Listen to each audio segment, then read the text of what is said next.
In the winter of 1941, when most of the world believed the Arctic to be an unpassable wasteland of shifting ice and perpetual night, a small group of British officers gathered inside a dimly lit Admiralty operations room in London. On the table before them lay a route few had ever dared to navigate, an exposed corridor of ocean stretching from Iceland and northern Scotland to the Soviet ports of Murmansk and Arkhangelsk. What began on those maps would become one of the most dangerous lifelines of the Second World War, the Arctic convoy system. For many sailors, it would be a test of endurance unlike anything they had faced, and for some, a journey from which they would never return. The Allies understood what was at stake. After Hitler launched Operation Barbarossa in June 1941, the Soviet Union was fighting for its life. Without immediate supplies, tanks, trucks, fuel, aircraft, and ammunition, Moscow risked collapse. Yet all traditional supply routes were blocked or threatened. The Persian corridor was not yet fully operational. The Pacific route was constricted by neutrality agreements. And so the responsibility fell to the Royal Navy and soon enough the United States Navy, a direct northern supply line, cutting across the top of the world. The first convoys, designated Dervish and PQ, pushed cautiously into this frozen battleground. They departed from Loch Ewe in Scotland or Valfjord in Iceland, escorted by a mix of British destroyers, corvettes, and trawlers. Their destination lay more than 2,000 nautical miles away, through seas known for waves taller than buildings, wind that could peel metal from hulls, and ice floes capable of crushing a ship like an eggshell. These early journeys revealed a grim truth: sometimes the Arctic itself was deadlier than the German threat.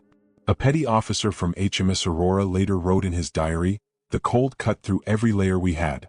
Men would freeze to the railings if they held on too long. The sea didn't frighten us, what frightened us was the silence after the storm, when we counted the ships still with us." His simple entry captured the essence of the Arctic War. A fight against an enemy you could not see, hear, or reason with, one that consumed without leaving a trace. But the convoys were never entirely alone. German reconnaissance aircraft from northern Norway shadowed them from the first mile past Iceland. The Luftwaffe's long-range Focke-Wulf 200 Condors searched the corridors the convoys traveled, reporting positions back to Kriegsmarine bases. U-boat packs lurked ahead, often lying in wait beneath the ice-cold swells. And somewhere in the fjords of Norway, the German battleship Tirpitz, a floating fortress of steel, waited for the perfect moment to strike. The threat imposed by the Tirpitz alone shaped the tactics of every convoy. Admirals in London and Scapa Flow remained haunted by the possibility of the German giant slipping into the convoy lanes. As a result, early voyages maintained strict radio silence, zigzagged through violent storms, and relied heavily on escort ships that were themselves battered by the elements. The fear of interception was so great that some captains preferred to hide in blizzards rather than risk clear skies, where German spotter planes could find them. And darkness, total, consuming winter darkness, was both a shield and a curse. It hid convoys from air attack but left crews unable to see approaching icebergs or floating mines. A single wrong turn could send a vessel into a field of ice that stretched for miles. Merchant sailors often found their decks coated in thick white crusts of frozen spray, adding dangerous weight that needed to be hacked off with axes before it capsized the ship.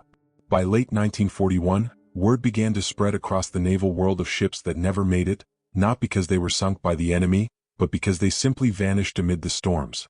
One British freighter, last reported southeast of Jan Mayen Island, sent a brief, broken message describing visibility 0 heavy icing, then disappeared. No wreckage was ever conclusively identified. Incidents like this fueled the growing reputation of the Arctic route as a place where ships could simply cease to exist, swallowed by the sea and the silence. For every successful delivery to Murmansk, dozens of men waited anxiously at home, hoping for news but expecting none. The convoys were essential, vital enough to risk lives and vessels, but each voyage left families wondering whether the next knock on the door would be the one they feared. As 1941 gave way to early 1942, the Allies realized they had entered a battle far more complex than anticipated. The Germans were becoming bolder. Their U-boats were organizing. Their aircraft were learning the convoy routes. And the Tirpitz remained an ever-present shadow behind the snow and fog. The early lessons carved into iron and ice were clear. The Arctic convoys would not simply be dangerous, they would become some of the most brutal naval operations of the entire war. Yet even in those first months, something else emerged. A sense of mystery surrounding the ships lost without explanation. Storms, enemy action, navigation errors, many possibilities but few confirmed answers. The Arctic held its secrets tightly. And as the convoys pressed deeper into the frozen corridor, the dangers they faced were about to escalate in ways none of the sailors could have predicted. In the opening months of 1942, a grim pattern began to take shape in the Admiralty's intelligence reports. Convoys that had previously slipped through the Arctic with manageable losses were now encountering a far more coordinated German onslaught. What had begun as opportunistic attacks by isolated U-boats was transforming into an organized killing ground, one orchestrated from the snow-covered fortresses of northern Norway. This escalation would turn convoy routes like PQ-12 and PQ-13 into deadly trials and would mark the moment the Arctic lifeline truly earned its reputation as one of the war's most treacherous battlegrounds. The German strategy was simple but devastating. Locate the convoys early, track them relentlessly, and attack them with layered strikes. Long-range Focke-Wulf FW-200 Condors served as the eyes of the Luftwaffe, flying far out over the Arctic waters and shadowing Allied formations for hours at a time. Below them, U-boat wolf packs maneuvered into position. And behind it all loomed the constant specter of the battleship Tirpitz, a threat so enormous that every Allied captain was forced to assume she could appear at any moment. For the sailors of convoys PQ-12 and PQ-13, this new reality became shockingly clear. In March 1942, PQ-12 sailed from Reykjavik under the escort of British destroyers and cruisers, along with the powerful battleship HMS Duke of York. The convoy's mission seemed straightforward: navigate through the storms, maintain formation, and reach Murmansk before German intelligence closed in. But within a day, a Condor spotted the convoy through a break in the cloud cover. A message transmitted from thousands of feet above sealed their fate. Enemy convoy sighted. Holding position. That single report triggered a chain of events that would haunt the Arctic for the rest of the war. U-boat commanders aboard submarines like U-378 and U-585 prepared to strike. Luftwaffe torpedo bombers in northern Norway scrambled to their aircraft with engines already warmed. And deep within the Alten Fjord, the massive silhouette of the Tirpitz began to awaken. But the Arctic is a place that obeys no strategy. Just as the Germans prepared their coordinated assault, a violent storm swept across the convoy route. Winds howled at over 70 knots, snow blinded the lookouts, and waves slammed into the merchant ships with brutal force. Crews struggled to keep station. Some ships fell behind, others surged ahead of their escorts. In the confusion, several vessels drifted dangerously close to ice floes hidden beneath the churning sea. One British freighter was briefly believed lost when radio silence fell, only to reappear at dawn, coated in ice from bow to stern. Storms were a double-edged sword. They could save a convoy from detection or destroy it outright. A sailor aboard HMS Orby later wrote, "We feared the Germans, yes. But there were moments that night when the men feared the sea even more." This brutal blend of weather and warfare was unique to the Arctic front. As the storm passed, German forces struck. Luftwaffe torpedo bombers, Heinkel He-111s flying low across the waves, made repeated runs against the convoy. U-boats moved in under cover of darkness, launching torpedoes at silhouettes they could barely distinguish. The escorts fought back fiercely, unleashing depth charges and firing anti-aircraft guns until the barrels glowed red. Yet amid the chaos, several merchant ships simply vanished from formation. Whether they were sunk in silence, swallowed by the storm, or destroyed by unseen torpedoes, no definitive account would ever emerge. Convoy PQ-13, following soon after PQ-12, faced its own nightmare. Scattered by yet another storm, its ships were attacked piecemeal.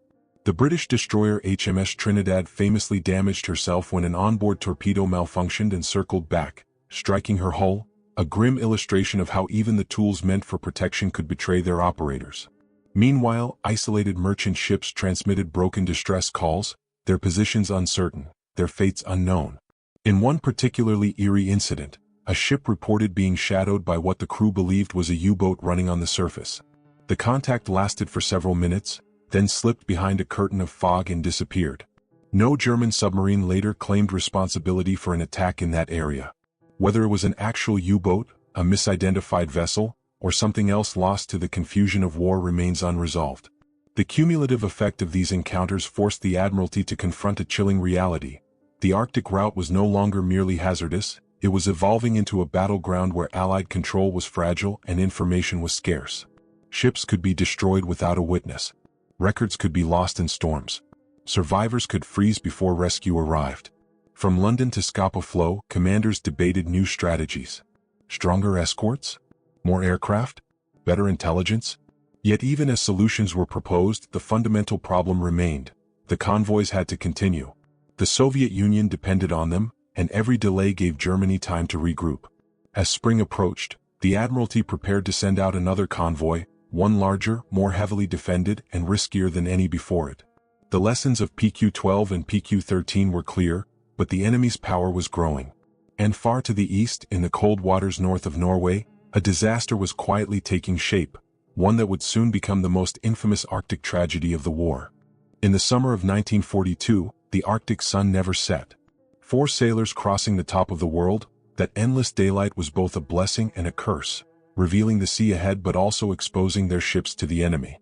It was into this relentless brightness that Convoy PQ-17 sailed, unaware that it was about to become one of the most disastrous and controversial naval operations in British history.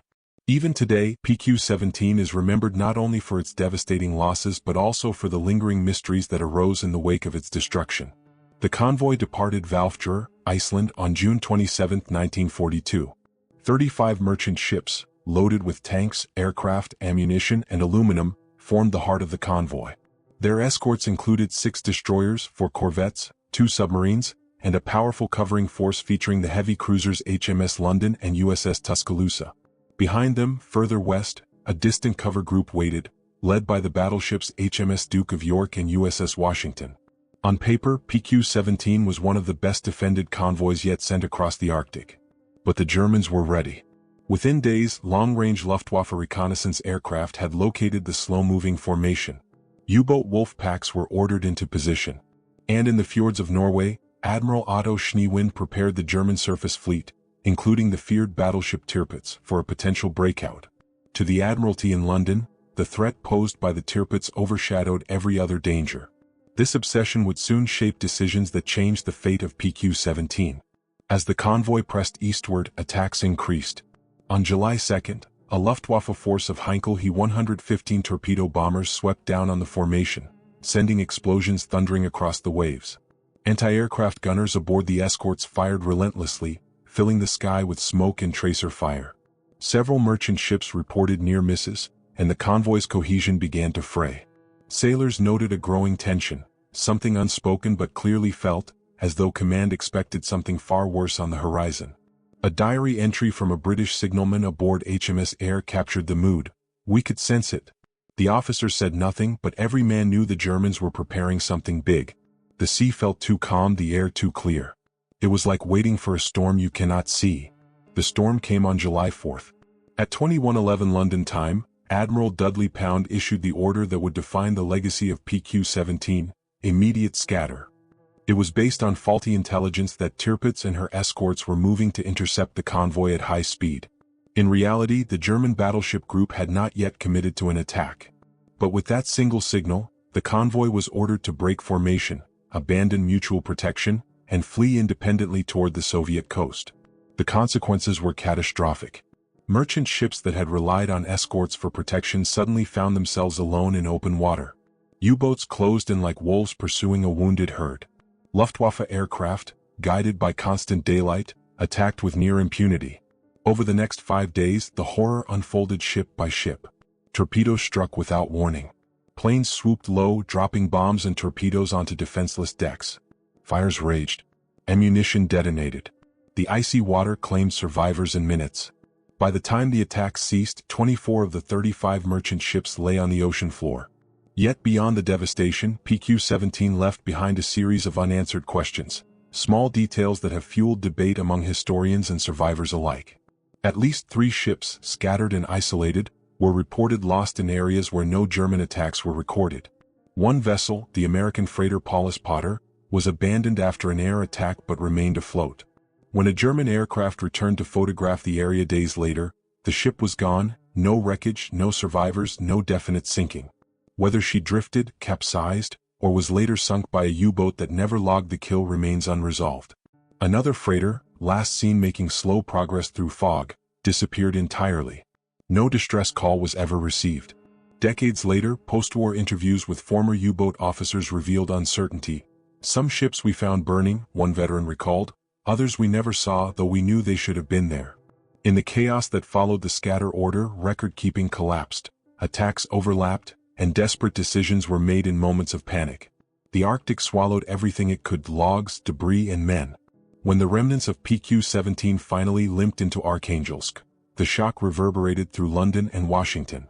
The Admiralty conducted inquiries, commanders submitted reports, and officers debated the impossible choices made during those critical hours. But none of it could undo what had happened. The loss of PQ-17 marked a turning point. It forced the Allies to rethink their entire Arctic strategy.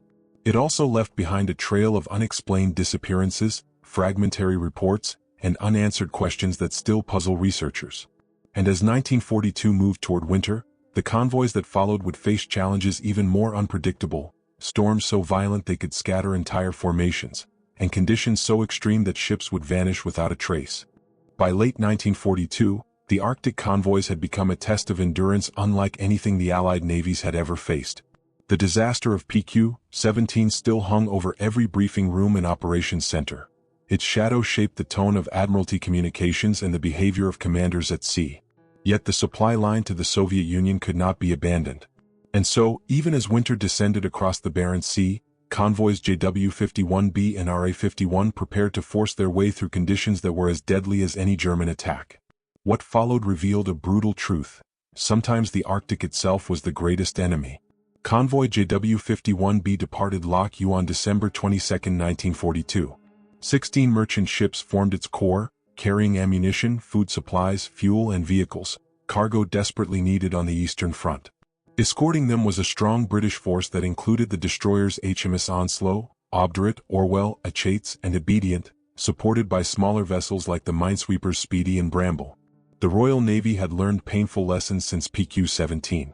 This time, the escorts were determined to hold formation no matter the cost. But the Arctic had its own plans. From the moment JW-51B entered the Norwegian Sea, weather reports signaled a worsening front. By Christmas Eve, the convoy was battling winds that screamed across the decks with the force of a hurricane. Snow fell sideways, visibility dropped to mere meters, and the temperature plunged so quickly that metal railings froze solid in minutes. Ice formed thick on every exposed surface. Crewmen hacked at it with shovels, axes, and steam hoses to keep their ships from becoming top-heavy. On HMS Onslow, Lieutenant Commander Robert Sherbrooke, who served as the senior escort officer, recorded in his log, "We are sailing blind. The sea has become a white wall. Ships appear and vanish as ghosts. We fight the wind as much as the enemy." His words captured the surreal reality faced by every sailor in the convoy: disorientation, cold, and the constant fear of losing sight of the formation. Then came the storm of December 29th, one of the worst on record for that winter. The blizzard struck with violent suddenness, scattering several of the merchant ships and forcing the escorts to choose between chasing stragglers or maintaining defense against German forces known to be operating nearby.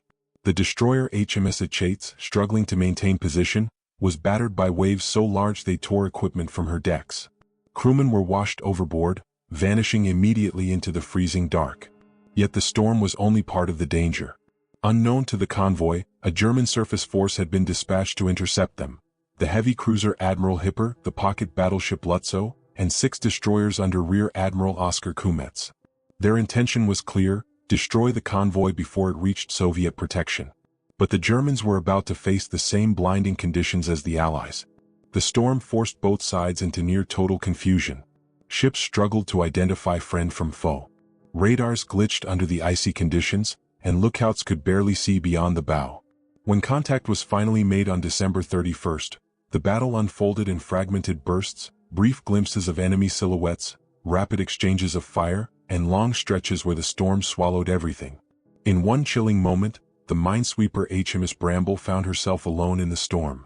She transmitted faint signals indicating unidentified vessels nearby, then radio silence.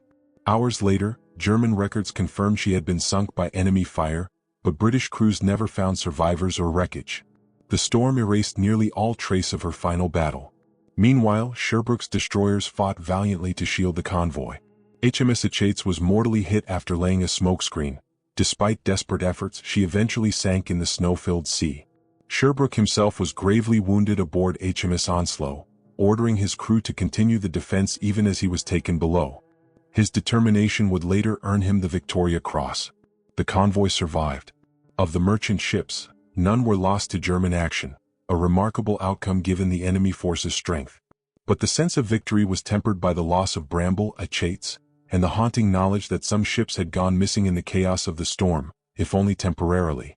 Several merchant vessels were unaccounted for hours or days, later reappearing coated in thick layers of ice, their crews bruised, frostbitten, and exhausted beyond words. When RA-51 began its return journey to the UK in early 1943, the Arctic delivered another wave of brutal weather. Blizzards enveloped the Convoy, pushing ships far off course. 2 freighters reported mechanical failures after ice clogged vital systems. A faint distress transmission, cut off mid-sentence, was received from one straggler. But by the time escorts reached the reported position, there was nothing but wind, snow, and rolling waves. The ship eventually rejoined the Convoy days later, its crew claiming their radios had iced over and failed. Yet rumors persisted among other sailors. Some believed a submarine had been nearby, others spoke of hearing distant gunfire through the storm. These stories, half-truths and half-legend, became part of the Arctic's lore. The battles of JW-51B and RA-51 proved that the Arctic route could not be broken, neither by German firepower nor by weather that seemed determined to tear the world apart. But they also underscored the fragility of every voyage. Conditions could shift from calm to catastrophe in minutes. Ships could disappear without leaving a splinter behind. And as 1943 approached, the Allied convoys were about to enter a new phase of the Arctic War, one defined by better technology, stronger escorts, and an enemy growing increasingly desperate. By early 1944, the Arctic War had entered a new and decisive phase. The Allies, hardened by years of bitter experience, now brought advanced technology, improved escort coordination, and better intelligence to the frozen battleground. Convoys like JW-58 embodied this transformation. Better radar, more aircraft carriers, stronger anti-submarine tactics, and an increasingly confident Allied naval presence. But even with these technological leaps, the Arctic refused to surrender its dangers.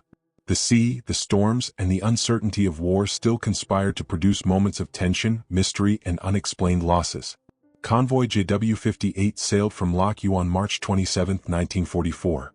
It was a formidable force, 49 merchant ships protected by a broad assortment of escorts including the destroyers HMS Keppel, Bulldog, Whitehall, and the American destroyers USS Champlain and Hobson.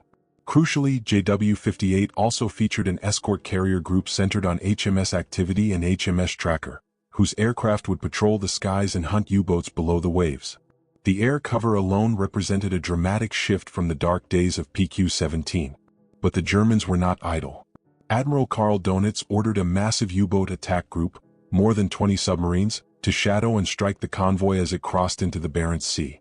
Luftwaffe reconnaissance aircraft also patrolled from bases in Finnmark, searching for weaknesses.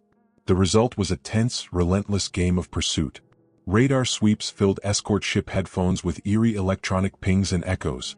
Sonar operators listened for the faintest sign of underwater movement.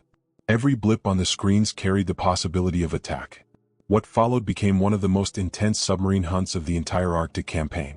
On March 29th, aircraft from Activity detected U-355 stalking the convoy.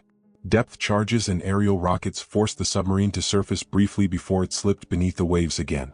Hours later, another U-boat, U-362, approached dangerously close. American escorts moved to intercept, dropping patterns of depth charges so powerful that sailors felt the deck tremble beneath their boots. A petty officer aboard USS Champlain later recalled, "We could hear the charges thumping through the hull, then the roar of them detonating below. The air smelled of cordite. We knew we were close, too close for the men down there." Despite the heavy Allied defenses, the U-boats persisted. Their commanders knew that even a single torpedo could send a precious cargo ship, and all its supplies, to the bottom. German submarines launched repeated attacks, often detected at the last possible moment. In one incident, a torpedo passed directly beneath a British freighter, its warhead failing to detonate, an unnerving reminder that technological failure could decide life or death. But JW-58 fought back with equal ferocity. Aircraft from Tracker and Activity sank several U-boats, while surface escorts damaged or drove off others. The convoy pressed forward, its formation tight, its defenses coordinated with near-machine-like precision. Yet amid the tactical success, unsettling details emerged, small anomalies that historians still debate. On March 31st, lookouts aboard HMS Keppel reported a drifting debris field, a scattering of wood, rope, and an overturned lifeboat far from any recorded attack. No distress signals had been received. No ship was reported missing. The debris did not match any vessel involved in WWII. The Admiralty later recorded the sighting but determined the origin unknown. Whether it belonged to a merchant ship lost earlier in the war, a destroyed U-boat, or a vessel swallowed by the Arctic without witness remains a mystery. A second incident occurred when a Norwegian merchant ship in the Convoy reported seeing smoke on the horizon, thick, dark, and rising fast. Escorts raced toward the position, but by the time they arrived, the sea was empty. No burning ship, no survivors, no sign of wreckage. The report was logged, but no German claims matched the event. Some speculated the smoke rose from a damaged U-boat attempting emergency repairs. Others believed an isolated merchant vessel outside the convoy may have been attacked without transmitting a distress call. But the truth was never established. These small mysteries, the debris fields, the vanishing smoke column, became part of the Arctic's legend. They symbolized the unnerving reality of the Northern Sea, enormous expanses where ships could disappear and be forgotten within hours. Despite these anomalies, WWII succeeded. Not a single merchant ship was lost. 6 U-boats were sunk, and the convoy arrived at Murmansk with its cargo intact, an achievement that demonstrated the increasing mastery of Allied tactics in the Arctic. But victory did not make the route safe. The Arctic still held its dangers: mines drifting beneath the waves, ice ready to crush a hull, storms capable of overwhelming even the strongest escort groups. And with Germany growing desperate as the war turned against them, their attacks became bolder, their tactics more aggressive. The convoys of 1944 showed that the Allies could dominate the Arctic in terms of firepower and strategy. Yet every voyage still risked sudden catastrophe and unexplained encounters that left sailors uneasy long after reaching port. As 1945 approached, the Arctic War entered its final chapter. Germany was weakening, but the frozen sea remained as unforgiving as ever. The last convoys would face one final gauntlet of danger, a closing act where the sea and the war converged in deadly, uncertain ways. In the final months of the war, the Arctic convoys entered a strange and paradoxical period. Germany was weakening, its surface fleet crippled, its U-boat arm exhausted, its air force stretched to breaking. Yet the Barents Sea, as if indifferent to the shifting balance of power, remained as deadly as ever. Even as victory drew nearer, the convoys that sailed in late 1944 and early 1945 faced the same brutal winds, drifting mines, and unpredictable fog banks that had haunted their predecessors. In this final chapter of the Arctic struggle, danger took new forms, and some of the war's deepest uncertainties would be cemented into maritime history. Convoys JW-62, JW-63, and RA-64, all conducted between late 1944 and early 1945, reflected a shifting landscape of risk. U-boats still patrolled the Norwegian coast, but their wolf-pack formations had fractured. Fuel shortages restricted their range. Crews were undertrained, morale collapsing. Yet desperation made the remaining submarines bolder.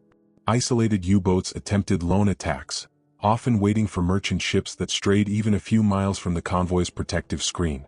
To counter this lingering threat, the Allies refined their escort strategy. Destroyers sailed in wider arcs. Escort carriers, when available, stretched their aircraft patrols deeper into the Norwegian Sea. Radar operators aboard ships like HMS Zest and USS Jenkins reported constant contacts, some confirmed, some phantom reflections caused by weather, ice, or interference. The Arctic, always unpredictable, frequently blurred the line between threat and illusion. In January 1945, Convoy JW-64 departed the United Kingdom under heavy escort. It faced one of the coldest Arctic passages on record. The sea steamed with frost smoke. Temperatures plunged so low that even the breath of sailors froze instantly on contact with metal. Ice built up thick on gun barrels and radar towers. Deck crews fought to keep equipment operational, chipping at the accumulated frost in rhythm with the ship's sway. One sailor aboard the British destroyer HMS Zest wrote in a final wartime letter, "The cold is so deep it feels alive. You don't hear the sea, you feel it hitting you like stone against your chest."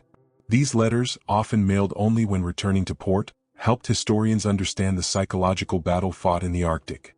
A war not just against the enemy but against the environment itself. Though German attacks weakened, the final months of the Arctic campaign produced incidents that, like those earlier in the war, remain partly unexplained. During JW-64, a merchant ship reported a distant explosion during a heavy snowstorm. Escorts raced to investigate but found nothing, no oil slick, no debris, no survivors. No U-boat later claimed a hit in that area. The event was logged as cause undetermined. Another convoy in early 1945 received faint, broken radio transmissions during a blizzard. Distress calls with no ship identification, fading in and out of static. Escorts attempted triangulation, but the signals were too distorted. When the storm cleared, no missing ships were reported. The calls have never been matched to any confirmed source. Whether they were echoes from an earlier attack, an Allied vessel struggling in the storm, or simply atmospheric distortion remains a matter of speculation. By spring 1945, the last convoy, JW-67, prepared to depart the United Kingdom. Germany was in collapse. Soviet armies were closing in on Berlin. Yet the Barents Sea offered no mercy. Dense fog enveloped the convoy for days. Ships navigated by radar alone, their horns echoing across the blank emptiness. In one incident, a merchant vessel narrowly avoided collision with an iceberg concealed within the fog, its outline detected only seconds before impact. U-boats made their final, desperate attempts. U-307 and U-278 launched torpedo attacks that were repelled by escorts. Aircraft from the carrier HMS Campania hunted the submarines through patches of open water between the drifting ice. The convoy completed its journey with minimal losses, a testament to how far Allied tactics had advanced. Yet even in this moment of near victory, the war left unanswered questions behind. Post-war investigations into missing ships, lost in earlier convoys of 1941 through 1943, were hampered by incomplete records, vanished sightings, and the brutal nature of the Arctic itself. Divers and researchers in later decades discovered wrecks scattered across the Barents Sea, some in places that conflicted with wartime accounts. Others remain undiscovered, lying somewhere beneath a world of ice, currents, and crushing darkness. The Arctic convoys ended in victory but not in closure. For the sailors who survived, the memories never fully thawed. They recalled the sound of ice grinding against hulls, the numbness in their fingertips, and the eerie moments when ships vanished into fog or storm and failed to reappear. Historians still speak of the Arctic ghosts, ships and men lost without clear cause, recorded only in fragments of logbooks and scattered testimony. The convoys had delivered over 4 million tons of supplies to the Soviet Union, shaping the course of the Eastern Front and ultimately the outcome of the war.